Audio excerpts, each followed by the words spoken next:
Adam Kirillovich Laxman was a Finnish-Swedish military officer and one of the first subjects of Imperial Russia to set foot in Japan. A lieutenant in the Imperial Russian military, he was commissioned to lead an expedition to Japan in 1791, returning two Japanese castaways to the home country in exchange for trade concessions from the Tokugawa shogunate.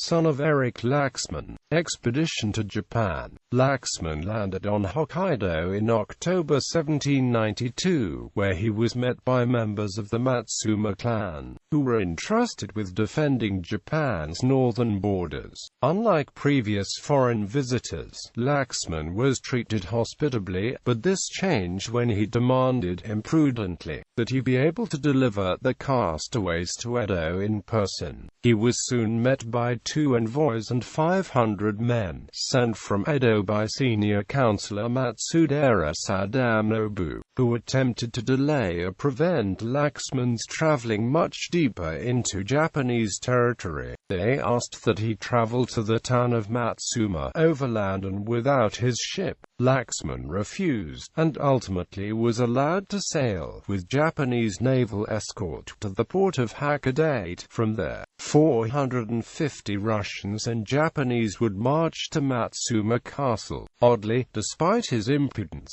Laxman was granted lavish Western-style living quarters. They were allowed to ignore the custom of kneeling and bowing before the shogun's envoys, and were bestowed 3 samurai swords and 100 bags of rice. The envoys then explained to him that Japanese law demanded that all foreign trade be performed at Nagasaki. Since he had come to return castaways, they explained, he would be allowed to leave peacefully. When Laxman refused to leave without a trade agreement, he was provided with papers that explicitly stated that Nagasaki would welcome one Russian ship, that foreign ships were not allowed to dock anywhere else in the country, and that Christianity would also not be tolerated anywhere in Japan. Laxman returned to Russia essentially empty-handed, though he held the first official Japanese documents granting permission to trade to a nation other than China of the Netherlands. In 1804 to 1805, 9 years after Laxman's return to Russia, an attempt was made to trade at Nagasaki as part of the expedition around the world led by Adam Johann von Krusenstern, but the Russian ambassador Nikolai Rezanov was greeted with a lengthy dispatch from the shogunate explaining that Japan was closed to foreign trade, and demanding that they leave. After this major setback, the Tsarist government debated for many years the actual intention and meaning of the documents, and, leaving the opening of Japan to private entrepreneur explorers, ultimately failed to open Japan.